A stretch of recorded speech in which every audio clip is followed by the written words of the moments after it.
Giá ước trời nào xin em nhớ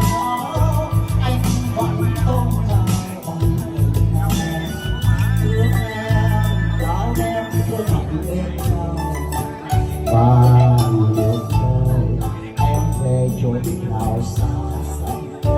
đừng để cho anh biết thu đoán sâu đau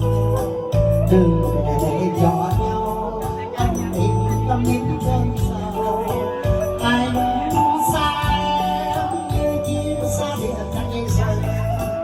mai em về mai về mai nhớ anh xa em như chim xa biển thay rời mai em về mai về